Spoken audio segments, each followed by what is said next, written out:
क्या आप जानते हैं कि दुनिया भर में डायरिया यानी दस्त मौत के बड़े कारणों में से एक है।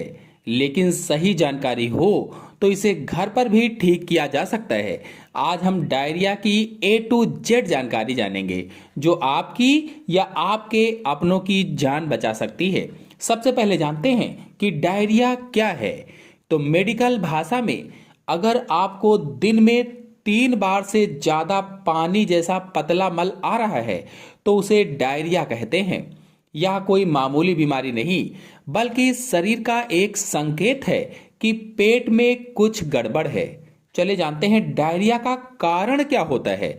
तो डायरिया के 3 सबसे बड़े कारण हो सकते हैं। पहला है संक्रमण यानी गंदा पानी या दूषित खाना खाने से संक्रमण फैलता है जिससे डायरिया हो जाता है।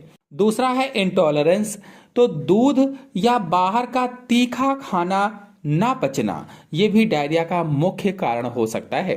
फिर अगला है दवाइयां, तो एंटीबायोटिक्स का साइड इफेक्ट जो होता है, दवाइयों का जो साइड इफेक्ट होता है उससे भी डायरिया हो जाती है। चलिए जानते हैं कि अगर आपको डायरिया हो गई है तो उसके कौन कौन से प्रमुख लक्षण होंगे। तो पहला लक्षण है पेट में मरोड़ या दर्द होना। दूसरा है बार बार पतला मल आना। अगला जी मिचलाना और उल्टी होना। फिर अगला है बुखार और कमजोरी महसूस होना। और सबसे इंपॉर्टेंट निर्जलीकरण यानी डिहाइड्रेशन। कहने का मतलब यह है कि शरीर में पानी की कमी होना, मुंह सूखना और अंतिम है चक्कर आना। चलिए अब बात करते हैं इसके इलाज की, जिसमें लोग अक्सर गलती करते हैं। तो डायरिया का इलाज नंबर 1 है ORS यानी डायरिया में जान बीमारी से नहीं पानी की कमी से जाती है, इसीलिए ORS का घोल सबसे बेस्ट माना जाता है। अगर पैकेट ना हो तो 1 लीटर पानी में 6 चम्मच चीनी और आधा चम्मच नमक मिलाकर घर पर घोल बना लें और उसका सेवन करें। दूसरा है क्या खाएं, याद रखें BRAT यानी ब्रेड डाइट लें। B फॉर बनाना यानी केला, R फॉर राइस यानी चावल, A फॉर एप्पल यानी सेब, T फॉर टोस्ट यानी सादा टोस्ट। और तीसरा है परहेज, तो दूध, चाय, कॉफी और मसालेदार खाने से दूरी बना लें।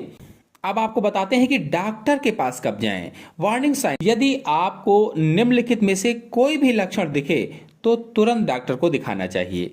पहला, अगर मल में खून आ रहा हो तो आपको डॉक्टर को तुरंत दिखाना चाहिए। अगर मरीज को पेशाब आना बंद हो गया हो तो उस स्थिति में गंभीर डिहाइड्रेशन होता है, तुरंत डॉक्टर के पास जाना चाहिए। अगर बहुत तेज बुखार है या लगातार उल्टियां हो रही हैं तो तुरंत डॉक्टर को दिखाना चाहिए। इन स्थितियों में घर पर रुकने की गलती न करें और किसी अच्छे डॉक्टर को दिखाएं। चलिए जानते हैं कि डायरिया में क्या क्या सावधानियां रख सकते हैं। तो पहली सावधानी आप रख सकते हैं कि खाना खाने से पहले और शौचालय के बाद साबुन से अच्छी तरह से हाथ धोएं। दूसरा, हमेशा उबला हुआ या फिल्टर किया हुआ पानी पिएं। और तीसरा है हमेशा ढका हुआ और ताजा बना हुआ भोजन ही खाएं। एक जरूरी सलाह आपको बताते हैं, बिना डॉक्टर की सलाह के खुद से एंटीबायोटिक्स या दस्त रोकने की दवाई न लें, क्योंकि कभी कभी शरीर दस्त के जरिए जहर बाहर निकाल रहा होता है और दवा उसे अंदर ही रोक देती है, तो गड़बड़ी हो सकती है। तो साफ सफाई रखें और पानी उबाल कर पिएं। अगर जानकारी सही लगी हो तो इसे शेयर जरूर करें, क्योंकि आपकी एक शेयर किसी की जान बचा सकती है। स्वस्थ रहें, सुरक्षित रहें और यह जानकारी सामान्य जागरूकता के लिए है। गंभीर स्थिति में हमें डॉक्टर की सलाह ले लेनी चाहिए।